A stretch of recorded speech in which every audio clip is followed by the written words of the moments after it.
Hello students, I welcome you once again at my YouTube channel Talks Maths. So last videos में हमने 3.1 2 3 4 and already cover कर लिया है। We have done graphical method, फिर algebraic का हमने substitution and elimination method कर लिया है।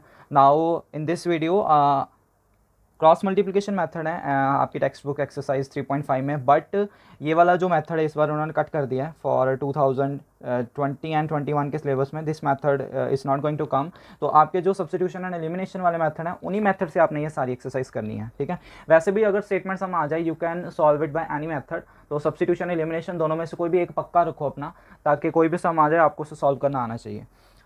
मैं क्रॉस मल्टीप्लिकेशन मेथड से नहीं करूँगा, मैं सब्स्टिट्यूशन या एलिमिनेशन से कर दूंगा इसको, ठीक है। वैसे वो मैंने करवा दिया है, उसके लिए आप मेरी प्रीवियस वीडियोस जिसमें मैंने 3.4 की स्टार्टिंग एंड 3.3 की starting, if you are going to watch it, जो मैं लिंक है वो डिस्क्रिप्शन में दे दूंगा, आप फिर देख लेना कि सब्स्टिट्यूशन एंड एलिमिनेशन कैसे करते हैं। वैसे भी एक आधा सम मैं कर दूंगा ताकि आपके लिए रिविजन हो जाए। देखो फर्स्ट क्या है, विच of the following pair of linear equations has unique solution. Unique solution कब होता है ये आपको पता होना चाहिए। यूनिक सोल्यूशन होता है जब हमारे पास इंटरसेक्टिंग लाइन होती हैं, ठीक है, when we are having intersecting line. And what is the condition for this? Condition for this is a1/a2 should not be equal to b1/b2। So इस कंडीशन पे उन्होंने बोला है कि which of the following situations has unique solution, no solution and infinitely many solution. ये हो गया आपका यूनिक सोल्यूशन का।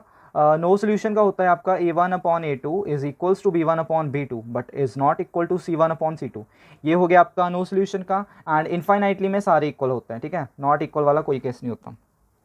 तो in case there is a unique solution, हमने चेक करना है कि कहाँ पे ये वाली चीज़ बन रही है, उसी को आगे क्रॉस मल्टीप्लिकेशन से सॉल्व करना है। आप क्रॉस मल्टीप्लिकेशन की जगह यू कैन अप्लाई एलिमिनेशन और सब्स्टिट्यूशन। तो मैं एक सम एलिमिनेशन से करके दिखा दूंगा और एक सम मैं आपको सब्स्टिट्यूशन से करके दिखा दूंगा, ताकि आपके लिए रिविजन हो जाए वो उसकी, ठीक है। So let's start it. तो फर्स्ट सम में पहले मैं ये रब कर दूँ। फर्स्ट सम की स्टेटमेंट है x minus 3y minus 3 equals to 0। x minus 3y minus 3 equal to 0। Second equation है 3x minus 9y minus 2 equal to 0। So here a1/a2 मतलब x के कोफिशियंट यहाँ पे 1 है, सो 1/3। b1/b2 x y के कोफिशियंट -3/-9 कटिंग होके 1/3 एंड c1/c2 के कोफिशियंट -3/-2, सो दिस इज 3/2। अब देखो यहाँ पे हमारा a1/a2 इक्वल आ गया b1/b2 के, but it is not equal to c1/c2। so this is a case of no solution क्योंकि पैरेलल लाइंस होगी। तो अगर नो सोल्यूशन बन रहा है दैट मीन्स हमने आगे वो सम नहीं करना, क्योंकि इसका सोल्यूशन ही नहीं निकलेगा। सो फटाफट, वैसे भी अगर कोई आपको इक्वेशन दे दे आप पहले ऐसे चेक कर लो कि इसका सोल्यूशन आएगा भी कि नहीं आएगा। तो अगर फर्स्ट टू इक्वल है, लास्ट वन इक्वल नहीं है, that means it will have no solution. तो उन्होंने बोला कि अगर यूनिक सोल्यूशन है फिर ही आगे सम करना है, अदरवाइज नहीं करना। So we are going to stop it. तो अगला सम, सेकेंड सम करते हैं।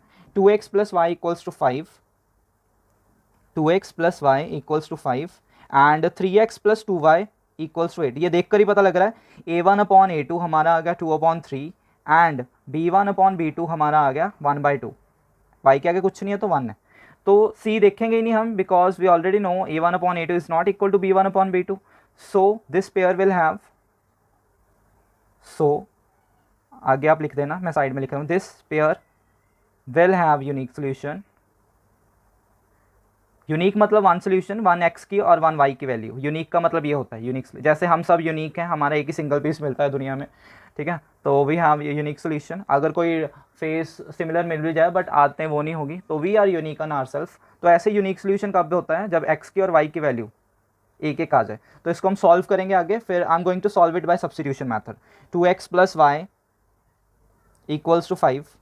सो फ्रॉम इक्वेशन 1 हम x की वैल्यू निकाल लेंगे या y की। चलो मैं y की निकाल लेता हूँ, ठीक है। y की वैल्यू क्या आ गई हमारी? 5 माइनस 2x, क्योंकि अगर मैं x की निकालता हूँ, जो ये 2 था ये हमें अपॉन में लगाना पड़ता। सो y अकेला ही है, तो y की वैल्यू आ गई। अब अगर ये इक्वेशन 1 से निकाली है तो इसकी वैल्यू 2 में पुट करनी है, ठीक है। नाउ सब्स्टिट्यूट, इसलिए इसका नाम सब्स्टिट्यूट है। Substitute value of y in equation 2। 1 में निकाल के 1 में ही पुट नहीं करनी, 2 में पुट करनी है। So second equation is yours 3x plus 2y equals to 8. Now 3x as it is, 2 into y is 5 minus 2x equals to 8. Now 3x, 2 multiplied by 5 is 10, 2 multiplied by minus 2 is 4x. Now like terms, 3 minus 4 minus 1x, that means minus x, 8 ऐसे ही, plus का 10 इधर आ गया minus का, so minus x equals to minus 2, minus minus cancels, so this implies x equals to 2. now x की value आ गई हमारे पास, now the value of y इसी box में पुट कर दो, 5 minus 2x.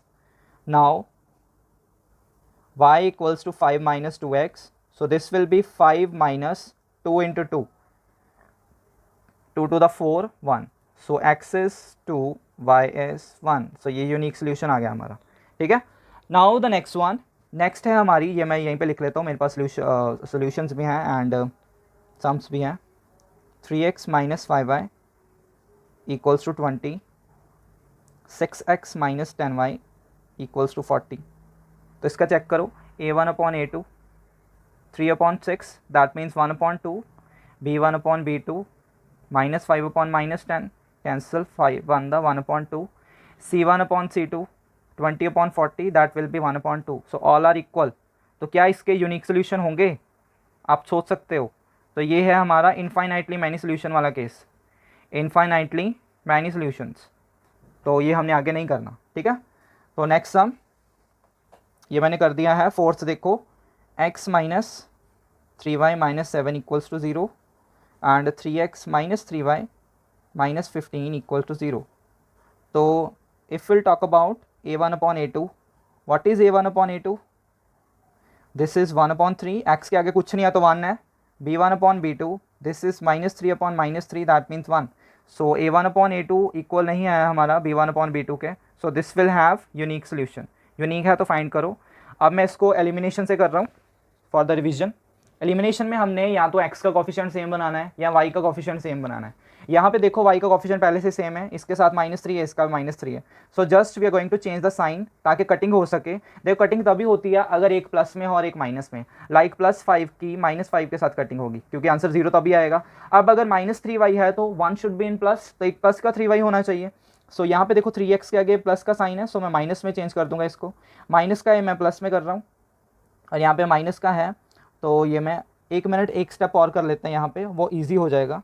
नहीं तो it will be little bit confusing for you कि मैं माइनस का 7 उधर ले जाता हूँ और माइनस का 15 भी मैं उधर ले जाता हूँ, ठीक है.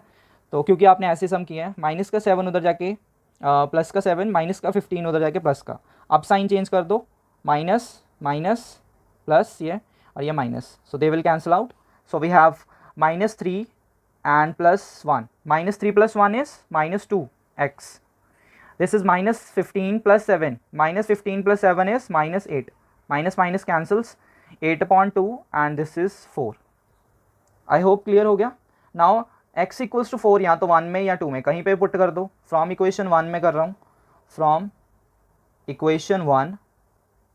तो equation 1 है मेरी x minus 3y minus 7 equals to 0, जो कि मैंने -7 को उधर ले गया. चलो अब ऐसे भी कर सकते हैं, x की वैल्यू 4 आ गई, -3y, 7 को उधर ले जाओ, प्लस का हो गया, 4 को भी उधर ले जाओ. क्यों? क्योंकि ये y वाले के साथ प्लस माइनस नहीं हो सकता. This is unlike term with y variable. तो 7 - 4 is 3, y equals to -y equals to 3 upon 3, cancellation 1, -y equals to 1, so y equals to -1. ये माइनस इसके साथ लग गया, सो y आ गया हमारा -1 और x कितना आया था हमारा 4. सो ये हमारे आंसर आ गए. So second part in the next video. Till now take care and please ये करके इसकी प्रैक्टिस कर लो.